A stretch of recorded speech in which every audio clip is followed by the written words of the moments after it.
6টা প্রাকৃতিক ডাক্তার যদি কেউ ফলো করতে পারে পৃথিবীর কোনো ডাক্তার তাকে ছুতে পারবে না। আগেই বলেছি, নাম্বার 1 আপনাকে খাবার ঠিক করতে হবে। আমরা এখন অনেক খাবার খাচ্ছি যেগুলো আদম আলাইহিস সালাম খান নাই। আর আদম আলাইহিস সালাম তো দূরের কথা, আপনার দাদা ওই খাবারগুলোকে যদি কোনো কারণে যদি আল্লাহ পাক সুযোগ দিয়ে দেয় যে তুমি তোমার দাদাকে কবর থেকে 1 ঘন্টার জন্য তুলে আনতে পারবা, ঠিক আছে, আপনি তুলে এনে যে খাবারগুলো দেবেন অধিকাংশ খাবার দেখে বুঝবেই না এগুলো খাবার। ফ্রাইড চিকেন দেখছে, উমুকটা দেখছে, তুমুকটা দেখছে। বলেন ভাই, আমার কথাগুলো একটু বোঝার চেষ্টা করেন। আপনি কিন্তু নিশ্চিত থাকেন যে পৃথিবী বদলে যাচ্ছে, কিন্তু মানব দেহ হচ্ছে আদি ও অকৃত্রিম মডেল আছে, মানে আদম আলাইহিস সালামের যে মডেলে পৃথিবীতে এসেছিলেন আপনি সেই মডেল, খালি সাইজটা একটু ছোট করা হয়েছে, 42 গুণ কমানো হয়েছে, বাকি সব সেম। প্রকৃতির শুরুতে মানুষ যে খাবারগুলো খেয়ে বাঁচত সেগুলো হচ্ছে টাটকা খাবার এবং আহরিত খাবার। কথাটা কি বুঝাতে পারছি?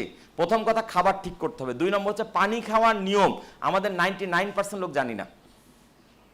এইটা কি বললেন না যে পানি খাওয়ার নিয়ম জানি না, খাইতে খাইতে বুড়া হয়ে গেলাম। বস, পানি খাওয়ার 4টা নিয়ম না মানলে আপনার ওই পানিটা শরীরের কোনো কাজে লাগবে না। নাম্বার 1, পানি কখনো দাঁড়িয়ে খাওয়া যাবে না।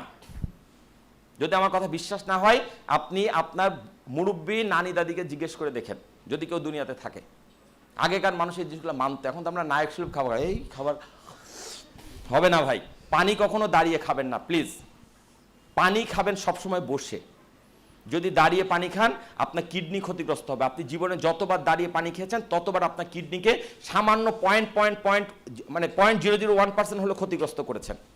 বাংলাদেশে এখন প্রতি বছর 60,000 লোকের কিডনি বিকল হচ্ছে। কিডনি ডায়ালিসিস ব্যবসা জমজমাট। বাংলাদেশে এখন প্রতি 10 জনে একজনের ডায়াবেটিস। বাংলাদেশে এখন প্রতি বছর 2 লাখ লোক নতুন করে ক্যান্সারে আক্রান্ত হচ্ছে। বাংলাদেশে এখন যত মহিলার আঙুলে রিং পরানো আছে তার চেয়ে বেশি পুরুষের হার্টের মধ্যে রিং পরানো আছে। এগুলা কি খুব ভালো তথ্য? ভালো তথ্য? মহা খারাপ তথ্য। আপনারা যদি উদ্যোক্তা হব করছেন, আরে ভাই একটু চিন্তা করেন আপনি সুস্থ আছেন কিনা, আপনি বাঁচতে পারেন কিনা। ভাই আপনি যদি যে কোনো জায়গায় ঘুমাইতে পারেন এবং যে কোনো কিছু খায়া হজম করতে পারেন তাহলে আপনি সুস্থ, তারপর আপনি উদ্যোক্তা হওয়ার কথা চিন্তা করেন। আর যদি বলে রাজীব ভাই সকালে কোথায় বের করতে পারি না, তাহলে খবর আছে। হাসেন না ভাই, আমি হাসানোর জন্য বলছি না বা ইয়ার্কি মেরে বলছি না। যদি টয়লেটে সকালে আধা ঘন্টা ব্যয় হয় তার অর্থ হচ্ছে আপনি ভিতরটা আসলে ঠিক নাই। আপনার উদ্যোক্তা হওয়ার স্বপ্ন দেখতে পারবেন, উদ্যোক্তা নিয়ে প্ল্যান করতে পারবেন, ওই উদ্যোক্তা শেষ মধু আপনি খায় যেতে পারবেন না। ওই উদ্যোগ বাস্তবায়নের আগে আপনি নাই হয়ে যাবেন বস। আমার কথাগুলো একটু বোঝার চেষ্টা করেন। আমি আবারও বলছি, পেশাগত জীবনে আমি মার্কেটিংয়ের ট্রেনার, কিন্তু আমি মার্কেটিং নিয়ে কথা কম বলি। আমি মানুষকে দেখছি অসুস্থ হয়ে যাচ্ছে ভাই। সুস্থতার কথা বলি, সুস্থতার কথা বলি। সবার আগে সুস্থতা। আপনাকে সুস্থভাবে বাঁচতে হবে, আপনার খাওয়ার নিয়ম ঠিক করতে হবে, পানি খাওয়ার নিয়ম ঠিক করতে হবে। 3 নম্বর নিয়ম হচ্ছে আপনাকে পর্যাপ্ত ঘুমাতে হবে, 6 থেকে 8 ঘন্টা। একটু চিন্তা করেন তো, আমির খান কেন এখনো দেখতে আপনার আমার চেয়ে বয়সে কম লাগে? একটু চিন্তা করেছেন? কি ওনার জন্য মেশিন আছে? ওনার অনেক টাকা আছে, টাকা দিয়ে ওনার বয়স কমিয়ে রেখেছে? যদি আমির খানের লাইফস্টাইল কেউ জানেন তাহলে জেনে রাখবেন উনি 8 থেকে 10 ঘন্টা ঘুম কখনো ছাড়বেন না, তারপর শুটিং হইলে হবে, না হলে না হবে। আর আমাদের যদি বলে ভাই অমুক জায়গায় নক করো রাত 12টার সময়, 2 টাকার অর্ডার বেশি, আমরা তো সারা রাত জেগে থাকবো, হবে না? হবে না? আমার কথাগুলো একটু বোঝার চেষ্টা করেন বস প্লিজ।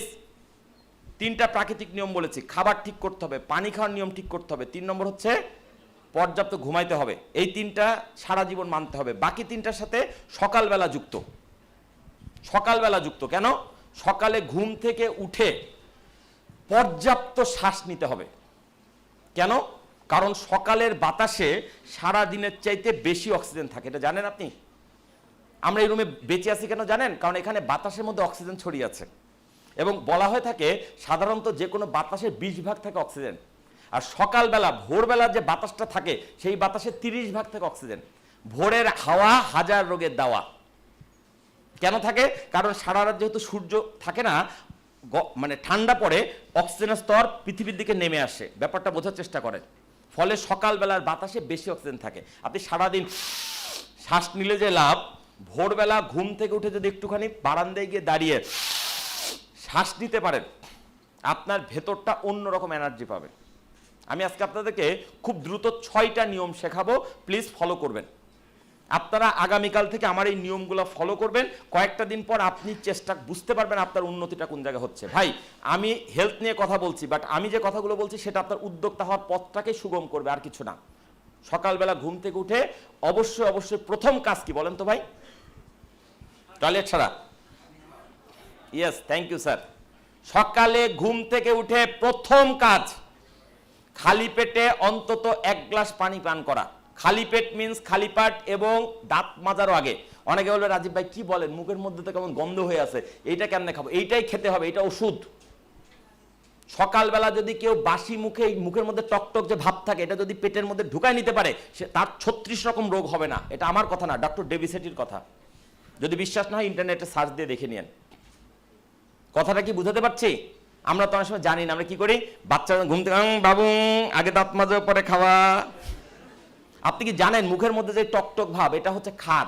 এই খারটা হচ্ছে আপনার শরীরের মধ্যে এই মুহূর্তে যেসব রোগ বালায় ইঙ্গিত লক্ষণ বোঝা যাচ্ছে, শরীর ওইটাকে প্রতিহত করার জন্য যে যে উপাদান দরকার সেগুলোকে মুখের মধ্যে রেডি করছে সারা রাত থেকে।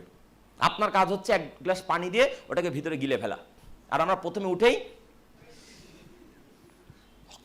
হবে না। সকালে ঘুম থেকে উঠে যখন উঠবেন, প্রথম কথা সকালে উঠতে বলছি, যদি নাও পারেন কালকে থেকে প্রথম কাজ, যদি আপনি বেলা 12টার সময় ঘুম থেকে ওঠেন, ঘুম থেকে ওঠার পর প্রথম কাজ 1 গ্লাস পানি পান করা। সম্ভব হলে পানিটা যেন হালকা কুসুম গরম পানি হয় অথবা নর্মাল টেম্পারেচার পানি হয়, কোনো অবস্থাতে ঠান্ডা পানি খাবেন না। যারা খেয়েছেন গতকাল পর্যন্ত ভুলে যান। সফল উদ্যোক্তা হতে হলে বস আপনাকে সবার আগে ঠান্ডা পানি খাওয়া ছাড়তে হবে। হালকা কুসুম গরম পানি খাবেন। খুব ভালো হয় যদি পানির মধ্যে একটা লেবু চিপে খেতে পারেন। খুব ভালো হয় যদি লেবু পানির সাথে 1 চা চামচ মধু মিশিয়ে খেতে পারেন। খুব ভালো হয় যদি এটার পাশাপাশি 1 টুকরা আদা চিবিয়ে খেতে পারেন। খুব ভালো হয় যদি আগের রাতে ভিজিয়ে রাখা 1 মুঠো কাঁচা ছোলা সকালবেলা খেতে পারেন। আমি বলি 4টা খাবার প্রত্যেকটা মানুষের সকালবেলা খাওয়া উচিত, সে অনেকগুলো রোগ থেকে বেঁচে যাবে। নাম্বার 1 কাঁচা ছোলা, নাম্বার 2 মধু, নাম্বার 3 কালো জিরা, নাম্বার 4 হচ্ছে আদার রস। আপনার ভেতরে কি রোগ আছে আপনি জানেন না, 4টা খাবার খেতে থাকেন, আস্তে আস্তে আপনার রোগের হাত থেকে আপনি বেরিয়ে আসবেন ইনশাল্লাহ। মেডিকেল সায়েন্সের দুর্বলতা কি জানেন? রোগটা শুরুতে ধরতে পারে না, কারণ শুরুতে তো আপনি জানি না। যখন আপনি ডাক্তারের কাছে যান অনেক দিন পরে, যে ডাক্তার সাহেব আর পেটের ভিতর পিন পিন করতে করতে ব্যথাটা এখন আর সহ্য করতে পারছি না, ডাক্তার তখন চেক করে বলে হাই হাই আপনার কিডনি তো 40% নাই। আমার কথাটা কি বুঝাতে পেরেছি? মেসেজটা কি ক্লিয়ার? যদি আপনি সত্যি সুস্থ থাকতে চান তাহলে রোগ হওয়ার আগে রোগকে প্রতিরোধ করেন। সকালে উঠে কালো জিরা খান, কারণ আল্লাহর নবী বলে গেছেন মৃত্যু ব্যতীত সকল রোগের মহা ঔষধ কালো জিরা। আপনি সকালে উঠে 1 মুঠি কাঁচা ছোলা ভিজানো, আগের রাতে পানিতে ভিজিয়ে রাখা কাঁচা ছোলা খান। আপনি 1 চামচ মধু খান, একটু আদার রস খান।